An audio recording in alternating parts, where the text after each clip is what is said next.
The following is an interview with Dr. William R. Catton, Jr., conducted on August 9, 2008, at his home near Tacoma in Washington State.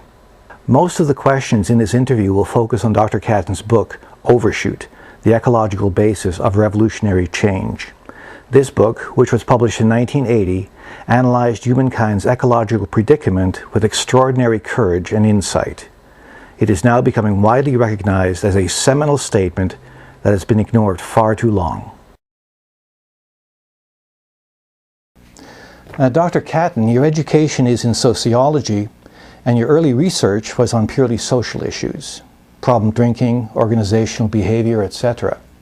How did you come to address the ecological issues of carrying capacity and overshoot? When I was at the University of Washington, I was for several years on the university's library committee. The chairman of that committee happened to be a professor of forestry, and so we always had our meetings down in the College of Forest Resources, as it was then called. I also happened to collaborate for a while with another professor of forestry, Frank Brockman, who had been a park naturalist in Mount Rainier National Park early on, and then subsequently he was transferred to Yosemite National Park. In the summertime particularly, but really throughout the year while we were living in Seattle, my family spent a lot of our time at Mount Rainier National Park. We were devotees of the national park system, really, and I particularly enjoyed the exhibits in visitor centers in these national parks, and began to learn some ecological ideas from those exhibits. Working with Frank Brockman on the attitudes of backcountry users in the national parks, I began to see that there were a number of us, not just my own family, who deplored the overuse of some of these areas. And so I began to be much more sensitive to population pressure than I might have otherwise been. At the same time, the University of Washington was growing. The enrollment more than doubled during the years that I was there, from about 16,000 when I went there as a graduate student to well over 32,000 before I left there. And all of those influences just made me think more nearly in terms of population pressure than just the sheer idea of population numbers. I was aware of the fact that politicians, particularly local politicians, always seemed to be in favor of growth. The growth of Seattle was a good thing in their book. Builders, in particular, enjoyed the fact that the Puget Sound area was becoming more and more populated, and that meant more and more market for new houses, new construction. From my point of view, some of the glory of that area was being diminished by the increase in population. One summer I worked on a research project through the summer, and I managed to arrange my work on that project such that I could regard Monday and Tuesday as my weekend instead of Saturday and Sunday. I worked through Saturday and Sunday in my office, and we would take off late Sunday afternoon to head up to the campground at Mount Rainier, and we would pass all the homecoming traffic as we were going to the park, and we could take our choice among all the different campsites. Whereas the people who had been there on the real weekend were facing the crowds. There was one weekend when we were going with some visitors, and so we had to take the regular Saturday, Sunday weekend.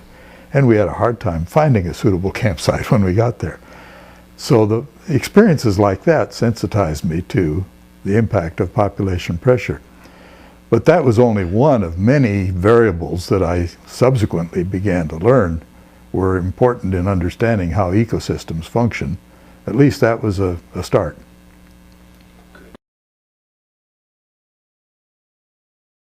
The first chapter of your book is titled The Unfathomed Predicament of Mankind. What predicament were you referring to?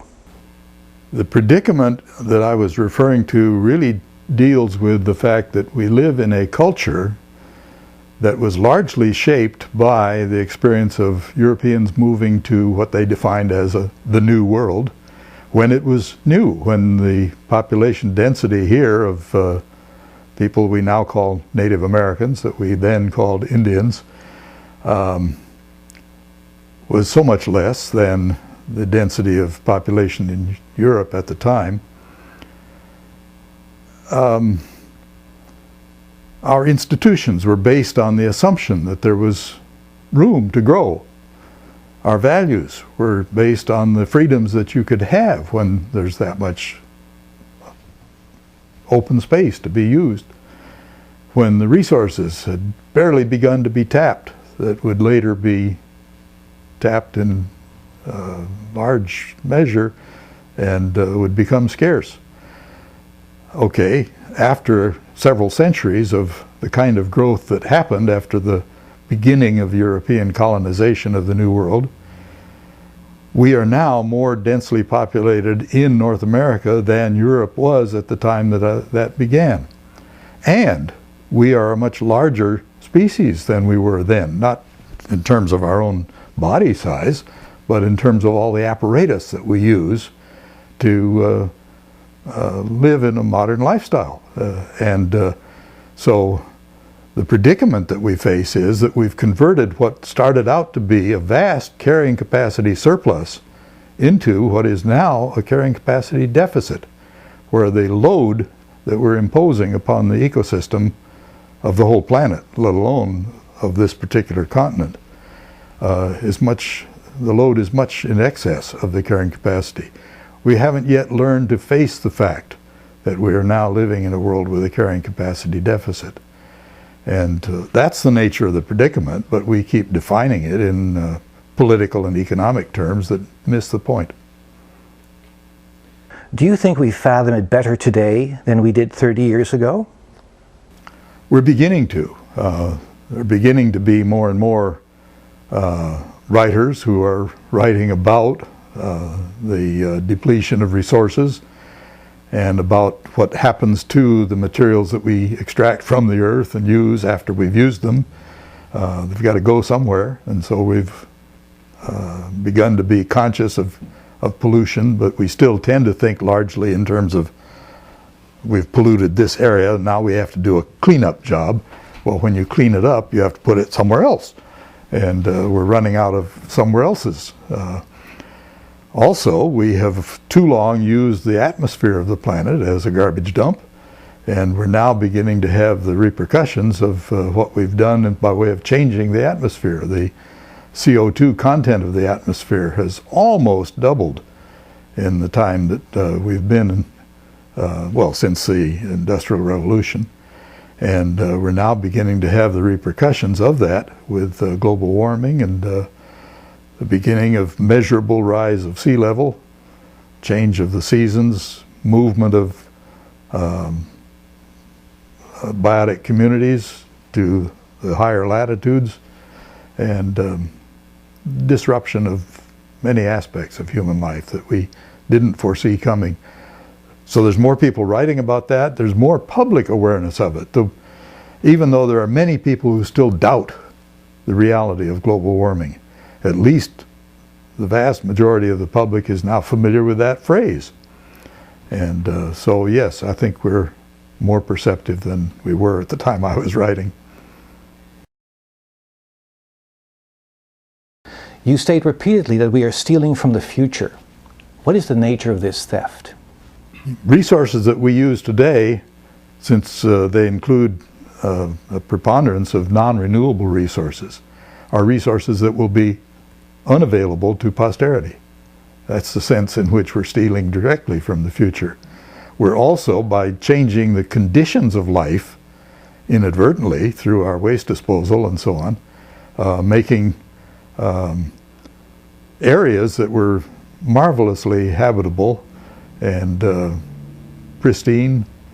aesthetically pleasing and so on, much less pleasing for posterity. So posterity will not have some of the opportunities that we've taken for granted. You refer to the age of exuberance. What do you mean by this expression? Ecologists use the word exuberance to refer to the kind of rapid growth that can occur when a species comes into an environment where they had not been present before, and the conditions are ripe for their flourishing, and so they grow exuberantly, meaning rapidly and without constraint. And if you permit a bit of anthropomorphism, so that we can think of a plant species that has invaded a suitable area that it didn't previously have access to as enjoying the opportunity for rapid growth.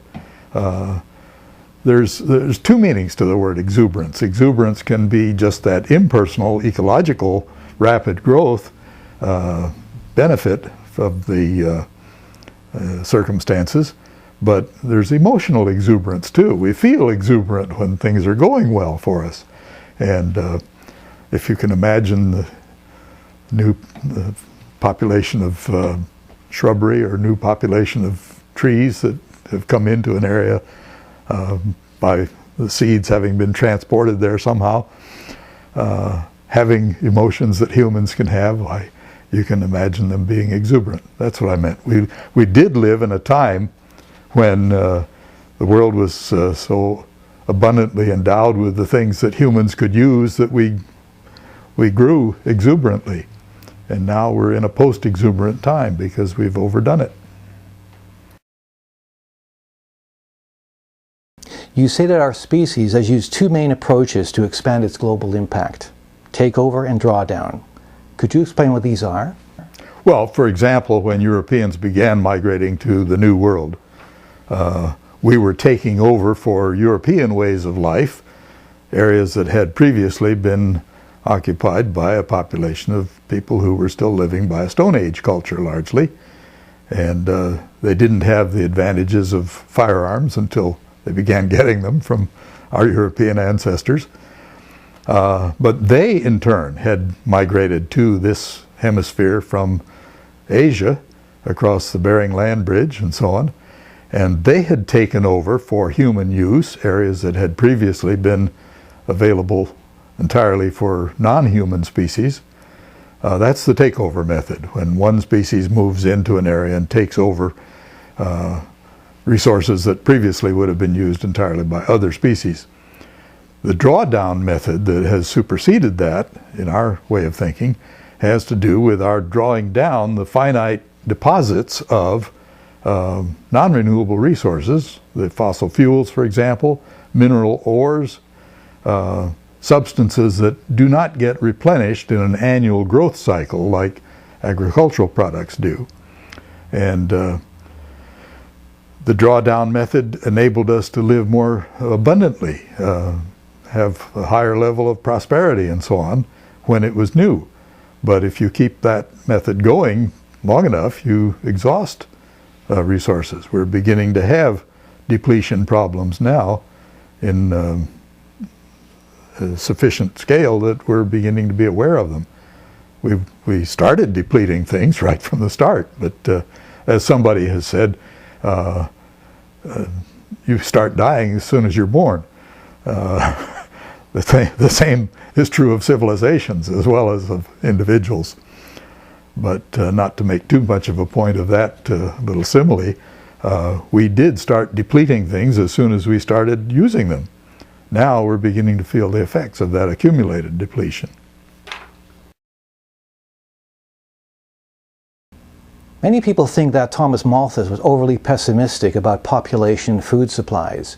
However, you believe that Malthus understated life's perils. What point were you trying to make? Malthus argued that it was possible for the human species to grow exponentially, to increase its numbers exponentially, whereas the food supply was more likely to be a kind of a linear trend rather than a escalating exponential trend. Unfortunately, most readers of Malthus focus too much, as he did, upon food, as if food were always going to be the limiting resource. As we've learned to use many, many resources other than those that we put into our bodies, any resource that exists in finite quantity could be the limiting resource. So in that sense, you could argue that Malthus was not sufficiently realistic in paying too much attention to one kind of resource and not to all the resources that we make use of.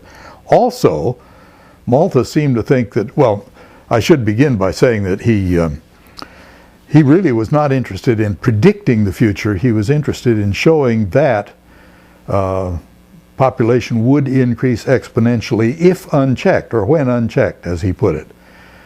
Most people forget that pair of words, when unchecked. Populations usually are not unchecked. There are checks that operate on them. Malthus was too glib in assuming that the checks would work perfectly and that it was not possible for us to exceed carrying capacity.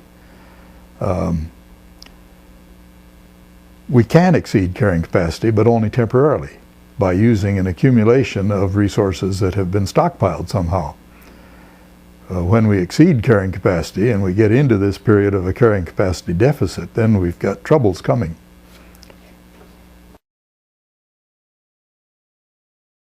You say that the Industrial Revolution was the prelude to future collapse. Why do you think humankind's industrialization will end badly? Because industrialization committed us to the use of non-renewable resources, particularly non-renewable fuels, energy supplies. What industrialization really did was to commit us to using prehistoric photosynthesis. The photosynthesis that was done by vegetation that grew upon the surface of the planet millions of years before humans existed, some of which got buried then and transformed by geological processes into the fossil fuels, coal, petroleum, natural gas. Those carbon-rich substances, they are combustible. That's not their only property, but that's an important property from the standpoint of Homo sapiens, who, when we began digging these things up, discovered, aha, they burn. We can do things with the energy that we release by burning them. We just didn't face because they were so abundant, we didn't face the fact that their abundance was less than infinite. It had to be finite, because it's only part of a finite planet. And so we headed ourselves in a direction of depending upon ever escalating use, ever increasing use of quantities of stuff that only exists in finite accumulated quantity, and when it's all gone, that way of life cannot continue to exist. Well, that way of life is going to be throttled down long before the stuff is all gone, just when it gets harder and harder to get. And we did, of course, in the beginning decades of the industrial era, go after the most accessible portions of the deposit of fossil fuels. And now we're living in a time when we're having to drill deeper and deeper to get our oil or our natural gas. We're removing mountaintops to get at more of the coal and so on. So we're devastating the very planet upon which our life is confined. Your position in 1980 was that humankind had already overshot the planet's permanent carrying capacity and that a crash was inevitable. If that was true then, our situation is clearly much more serious today. How confident are you that we can achieve ecological enlightenment and manage this crash in a humane fashion? We are beginning to achieve ecological enlightenment, not as rapidly as I would wish, and we didn't start as soon as I would now wish. We will make some adaptations that will be helpful.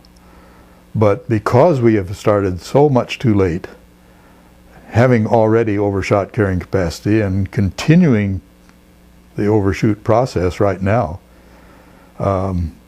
we will not escape catastrophe. I do not expect Homo sapiens to become extinct in the near future.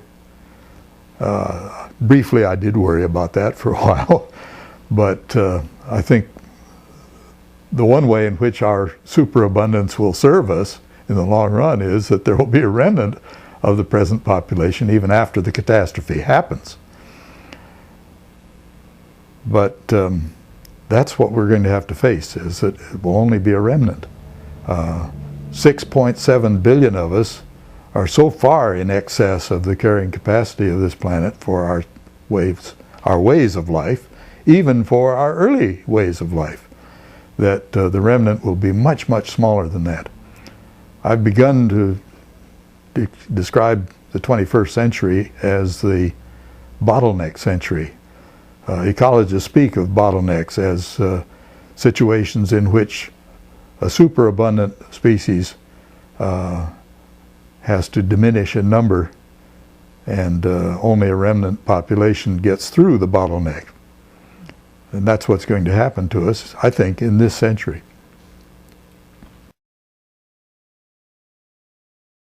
One of your themes is that, quote, our common plight is not really due to villains, unquote.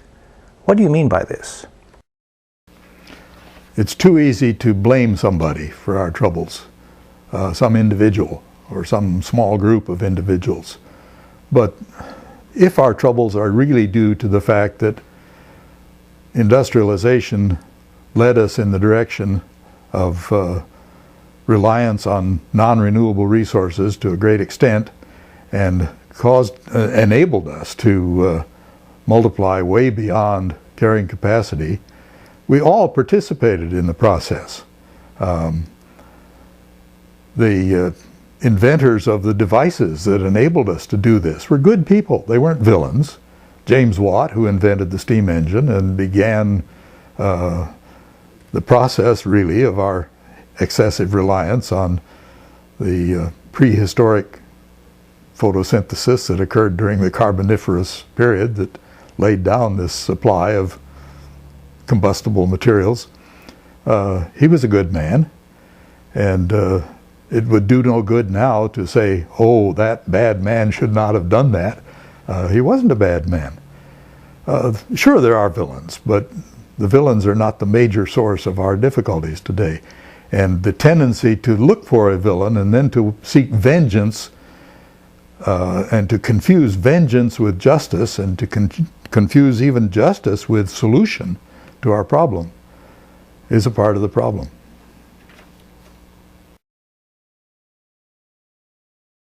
You refer to a new ecological paradigm and a truly ecological perspective. Could you describe this paradigm and perspective? To think of Homo sapiens as a member of the animal kingdom, albeit with some abilities that no other members of the animal kingdom have, to recognize that like all other animal species, we require resources that we take from the environment in which we live, that we require an environment in which we can do our various kinds of activities, and that we require an environment into which we can put the discards of our activities, not only the metabolic products of our own life processes, but even the whole corpus when we're through with it. We have to recognize that an environment serves us in three ways. It's a source of supply, it's activity space, and it's a depository for end products. SAD, source, activity, depository. Make an acronym out of that. SAD. It's a sad fact of life that we have to face up to. And I think ecologists are more inclined to face up to that, to recognize it, than people who don't happen to be ecologists.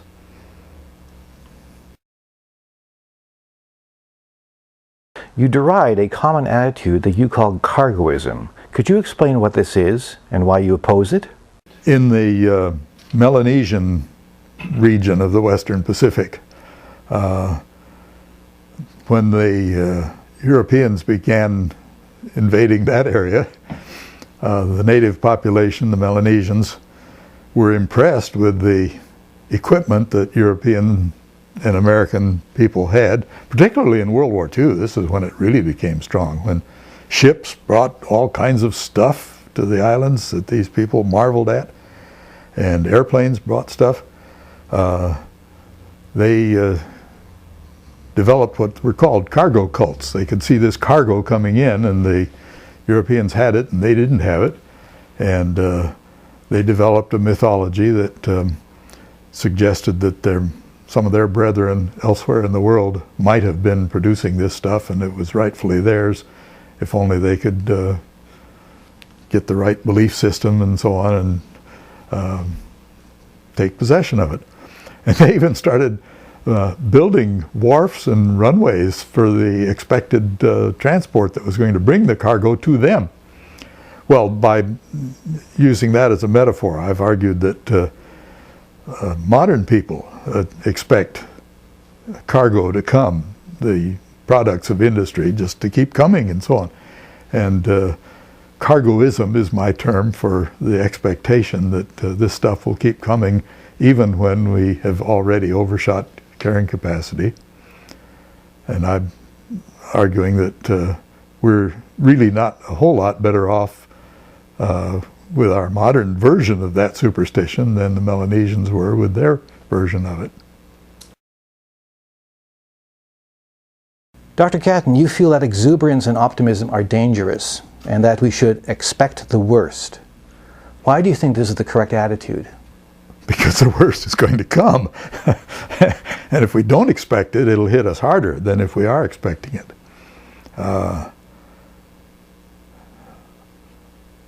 Let me think about a better way of putting that. Sure. One of my first jobs after graduate school was in an agency where the boss had a mother who was terminally ill, and she had embraced a religious point of view at that time that suggested that her illness must be due to her lack of faith, that if she'd had the right faith she would have overcome this illness and so on. He was saddened by the fact that that led her to have guilt feelings about her illness. The illness was bad enough in itself, but the guilt feelings made life worse. The last few months of her life were spoiled for her by the fact that she felt guilty about being sick.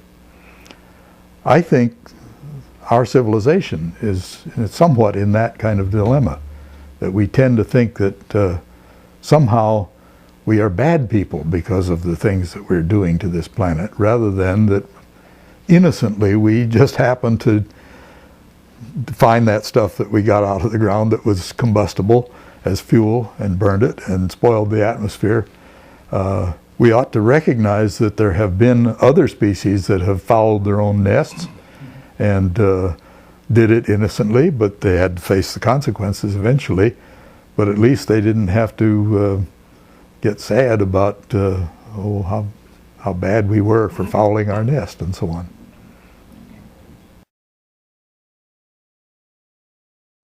You talk in your book about the antisocial ramifications of advertising and the need to get rid of this want-multiplying industry. How do you feel about this now? It's getting worse.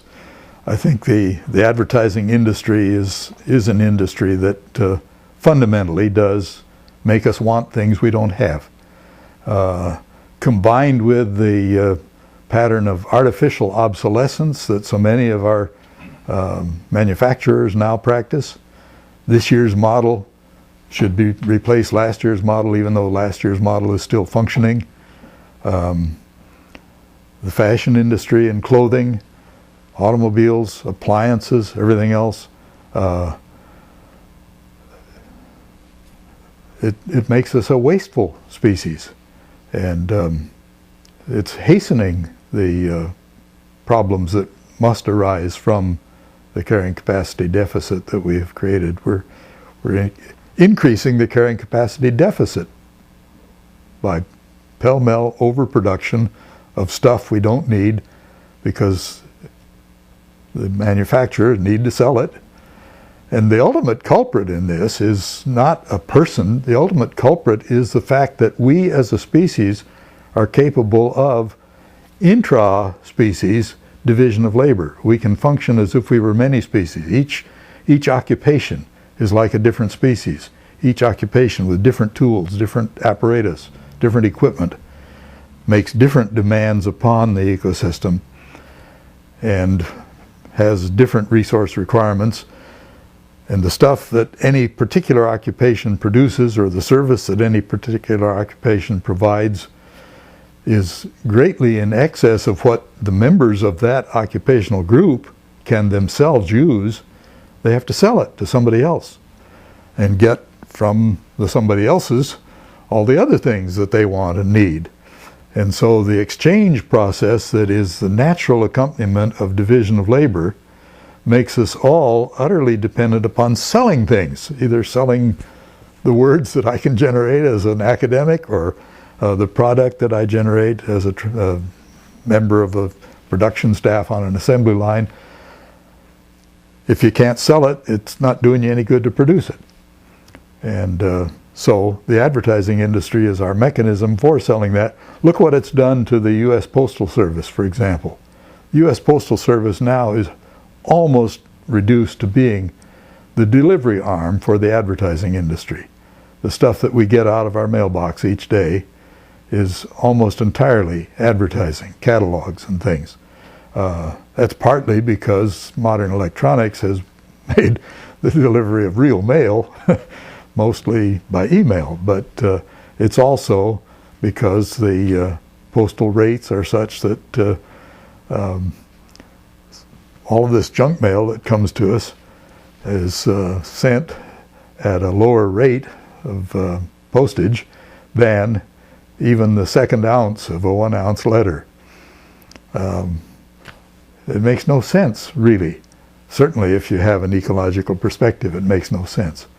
But it does make sense from the standpoint that we've got an economy now in which everybody has to sell something in order to get the things that they want.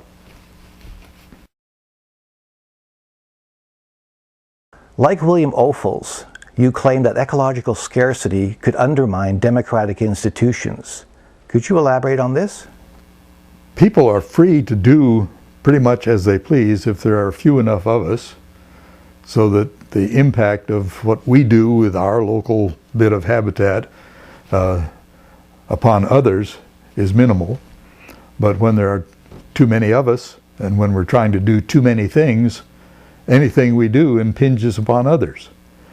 And so the problem of overshoot, of having overshot the carrying capacity of our environment, means that there are more ways in which we infringe upon other people's privileges of doing the things they want to do. Other people are increasingly impinging upon the ways that I want to enjoy life.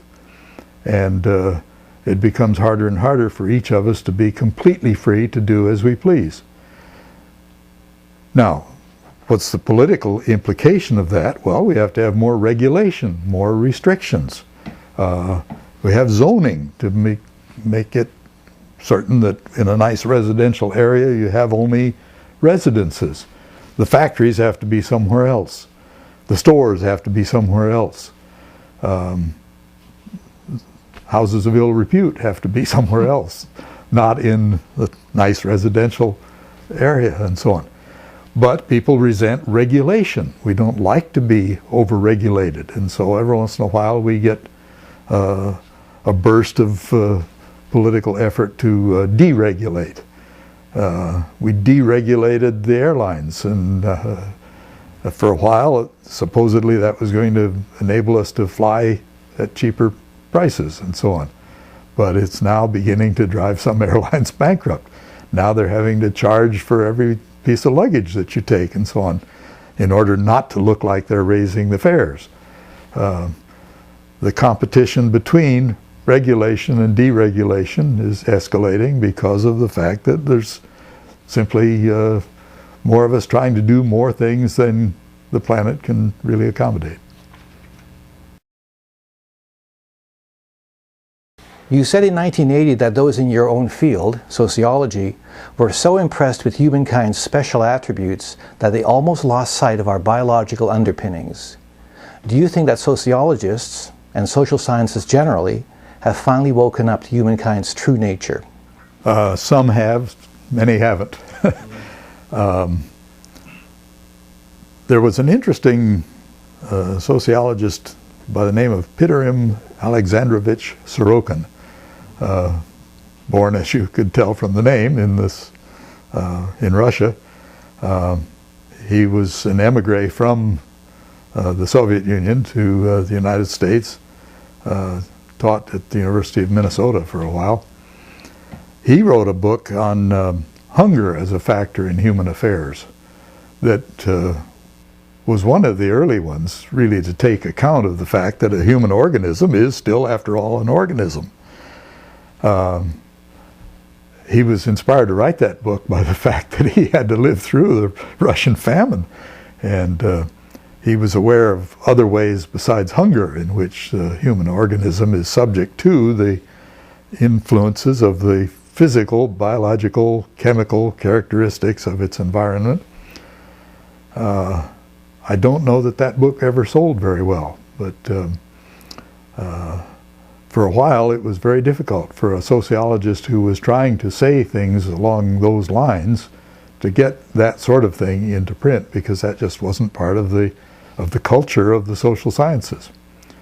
Increasingly I think it is, but there's still an awful lot of sociologists who still talk as if Homo sapiens is a species so totally unto itself that nothing that we know about other species really matters for understanding human behavior. And I think that's true of the social sciences generally. Perhaps, well, I don't know whether I want to say this, economists, I think, are perhaps even more detached from the real world than sociologists are, but social scientists in general are very much detached. Emil Durkheim used the term "the economists" as a derogatory term when he was launching sociology. I can understand that. Overshoot has recently been translated into Russian and is now being translated into Spanish. Have recent ecological events spurred a renewed interest in your book? Apparently, the sales have picked up in recent years, and I'm frankly surprised that the publisher has kept it in print all these years. I'm pleased. It's never been a bestseller, so I didn't get rich off of it, but it's paid for a few trips. Okay.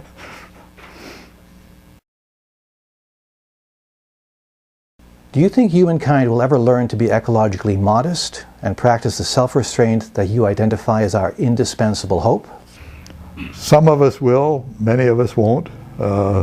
If we go through what I see as the bottleneck century, the survivors at the end of that century, many of them will be wiser than the people entering this century in general are on average.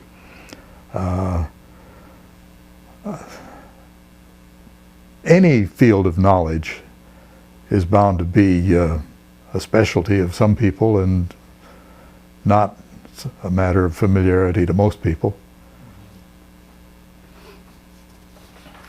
It takes all kinds of people to make the world as we know it. And it would be a strange world if we all wanted to be physicists, or if we all wanted to be brain surgeons, or if we all wanted to be sociologists. I have enjoyed being a sociologist. I enjoyed becoming an environmental sociologist. I enjoyed trying to tweak sociology to make it more ecologically sophisticated.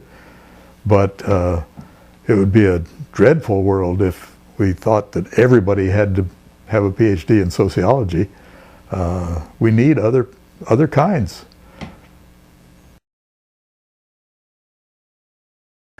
Dr. Catton, do you think that recent movements to relocalize in such areas as food production and work can help mitigate the coming collapse? That's the best it can do, is to help mitigate it. It will not solve the problem. Someday the world will be inhabited by a smaller number of people who will be, perforce, more dependent upon local resources and less able to avail themselves of products manufactured or grown on the other side of the great ocean than we have become accustomed to in recent years. I don't know whether we're really contributing to the future very much if we abstain individually from buying kiwi fruit that's imported from New Zealand, or pineapples that are imported from China or whatever. I guess that does save some expenditure of fuels, and that does contribute a minuscule amount to the reduction of the CO2 that we're putting into the atmosphere each year.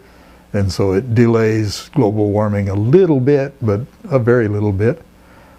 It's a good idea to become somewhat more locally dependent than we have been, but it's not going to solve the problem. It's going to mitigate it somewhat.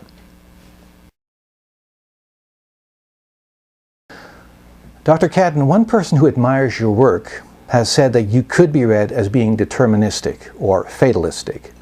Do you in fact believe that human agency and political action can steer us in a new direction? Human agency certainly is important.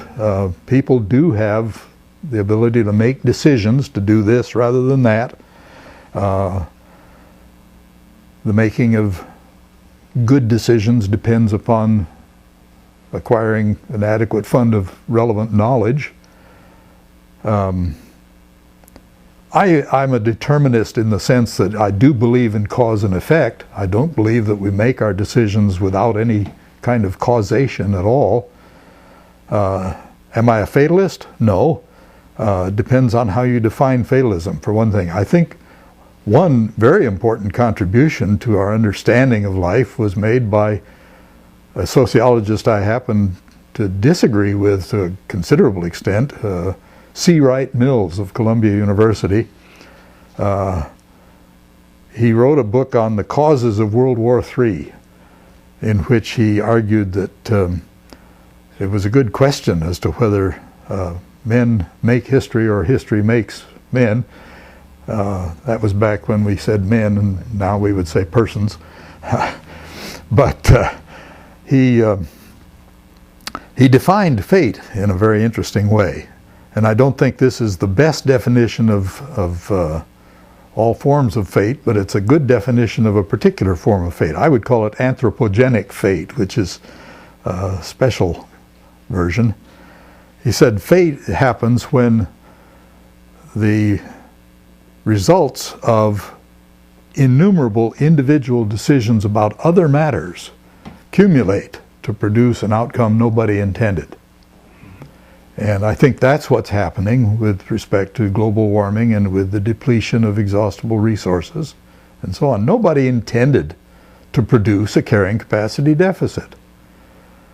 But the decisions that many people made to move to a city or to start farming with a tractor instead of with a team of horses or oxen or whatever, the decision to buy a toothbrush and practice various forms of hygiene to prolong life. All of these things contributed to human longevity increasing and to human population increasing. And the repercussions of that we're now beginning to feel in the form of this carrying capacity deficit and the fact that there are too many of us and that not so many are going to be able to survive in the world of the future. Nobody intended that. But it's the product of innumerable decisions about other matters. I hear you're working on a new book. Could you describe this for us? Well, the book I'm currently writing I call humanity's impending impasse. And if you want an idea of what it's about, the word impasse refers to coming up against an impenetrable obstacle that you can't overcome. And I'm saying that that's what's ahead of us in this century. That's why I call it the impending impasse. We haven't quite come to the dead end yet, but we can certainly begin to see that it's right there on the not very far distant horizon. And it's going to affect not just one country or a few countries. It's not going to affect just the industrial world. It's not going to affect just the inhabitants of industrial countries that I've come to call Homo colossus, because we've become so gigantic in our impact on a per capita basis. It's going to affect ordinary Homo sapiens. We are doing to our own habitat the kinds of things that we'd already done to the habitat of some other species that became endangered species because of well, we've caused the extinction of many other species by destroying the conditions in which they could live. And we've begun now approaching the time when we will see that we've been doing that to our own habitat. In that book, incidentally, I do clarify the distinctions between determinism and fate. And I also try to suggest that some of the cherished beliefs that we've had need to be regarded as beliefs in magic. And we know better than that. We know that magic is really illusion. I don't know whether the public is going to want to buy that book or not, but I will advise people to be forewarned that the decades ahead are not going to be as pleasant as some of the decades that we've just been through. There's a recent book that has achieved some publicity.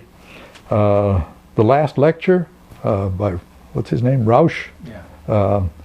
Who, when he realized he had a terminal illness, decided to say what would be the final message that he would like to give to his fellow human beings. And in effect, as I understand it, I haven't read the book yet, but I've seen a lot of publicity about it. In effect, it seems to me what he was saying was, enjoy life. And I would say the same thing, that don't despair, even if we're living in desperate times. There's a lot of life to be lived and a lot of enjoyment to be had, and enjoy each other.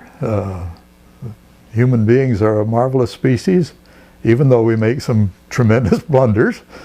We make most of them innocently, and we should revel in the fact that we are this species with this brain up here, and with these hands that can, and with these eyes, and with these ears that can enjoy music and enjoy scenery and make fabulous things and do fabulous things. And let's enjoy what's left of it.